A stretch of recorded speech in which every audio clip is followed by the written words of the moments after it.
Hi, I'm currently in a project where I'm reading through the New Testament, just doing a cold read as I experience Christianity for myself.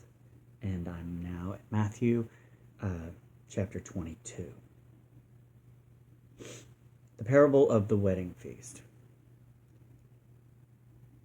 And Jesus answered and spoke to them again by parables, and said, "The kingdom of heaven is like a certain king who arranged a marriage for his son, and sent out his servants to call those who were invited to the wedding, and they were not willing to come. Again he sent out other servants, saying, 'Tell those who are invited, see, I have prepared my dinner, my oxen and fatted cattle are killed, and all things are ready, come to the wedding.' But they made light of it, and went their ways, one to his own farm, another to his business.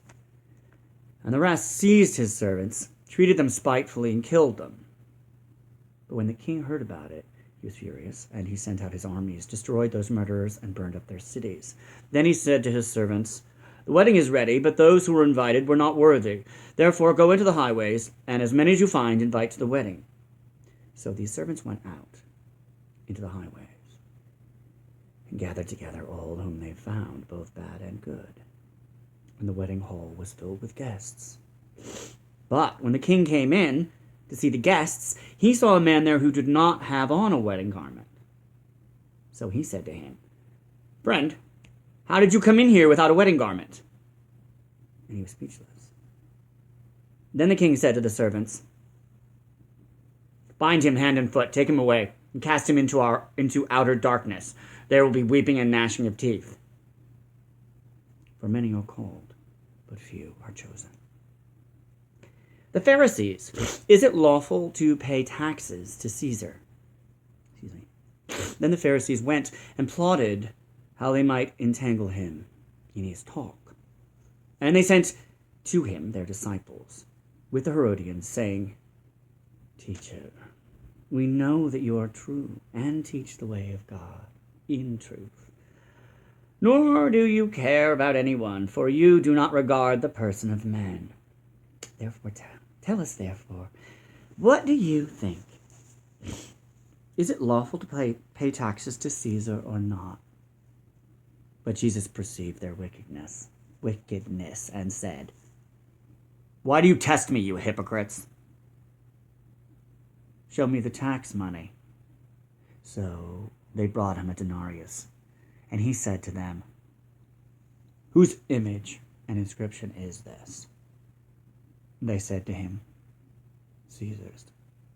And he said to them, "Render, therefore, to Caesar the things that are Caesar's, and to God the things that are God's." When they heard these words, they marveled, and left him, and went their way. The Sadducees, what about the resurrection?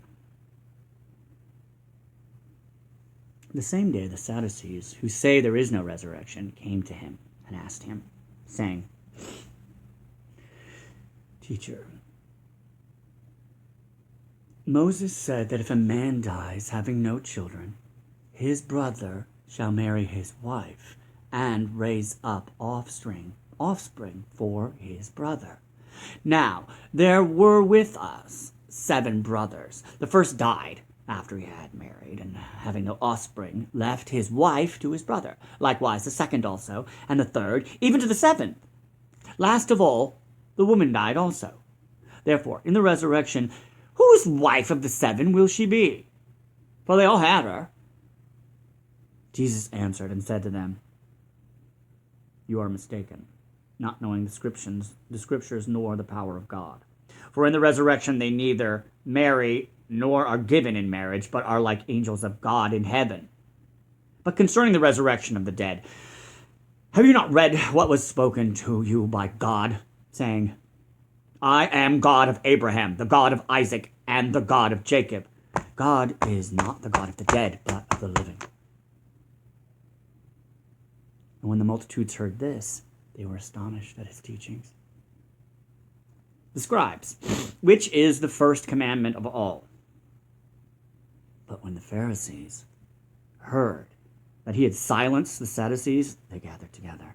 Then one of them, a lawyer, asked him a question, testing him, and saying, "Teacher, which is the great commandment in the law?" And Jesus said to him, "You shall love the Lord your God with all your heart, with all your soul, and with all your mind.